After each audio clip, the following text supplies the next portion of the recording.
தமிழ்நாட்டோட அரசியல் நிகழ்வுலாம் இந்த மாதிரிலாம் நடந்திருக்காது. முதலமைச்சரா இருக்கக்கூடிய ஜோசப் விஜய் அண்ணா அவர்கள் எதிர்க்கட்சியை முதற்கொண்டு எல்லா கட்சி தலைவர்களையும் பாத்தீங்கன்னா இன்னைக்கு சந்திச்சிருக்காரு. அதை பத்தி தான் இந்த வீடியோல நம்ம பார்க்க போறோம். பாக்குறதுக்கு முன்னாடி பாத்தீங்கன்னா டிகே மாரா சேனலை சப்ஸ்கிரைப் பண்ணாம இருந்தீங்கன்னா சப்ஸ்கிரைப் பண்ணி வச்சுக்கோங்க. எனக்கு தெரிஞ்சவர்களும் இதுக்கு முன்னாடி டிஎம்கே வின் பண்ணாங்கன்னா ஜெயிச்ச உடனே போய் ஆப்போசிட் பார்ட்டியை மீட் பண்ணது கிடையாது. அதேதான் ஏடிஎம்கேவும் அவங்க ஜெயிச்சாலும் அதே மாதிரி ஆப்போசிட் பார்ட்டியை மீட் பண்ணது கிடையாது. இதுக்கு முன்னாடி பாத்தீங்கன்னா தமிழ்நாட்டோட வரலாற்றுல இப்படிதான் நடந்துட்டு இருந்தது. முன்னாள் முதலமைச்சரா இருந்த ஸ்டாலின் அவர்களையும் நேரில் சந்திச்சிருக்காரு.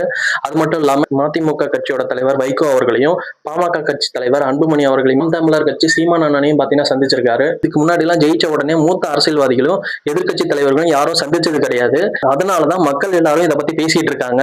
இன்னொரு பக்கம் அரசியல் நாகரிகம்னு சொல்றாங்க, மறுபக்கம் எதிரிங்க கிடையாது, நம்ம போட்டியாளர்கள் தான் அப்படின்னு பொலிட்டிக்கல் அனலைஸ் ஒரு பக்கம் சொல்லிட்டு இருக்காங்க. எனக்கு தெரிஞ்சவர்களும் விஜய் அண்ணா அவர்கள் புது பொலிட்டிக்கல் கலாச்சாரத்தை கொண்டு வரதுக்கு ட்ரை பண்றாருன்னு நினைக்கிறேன்.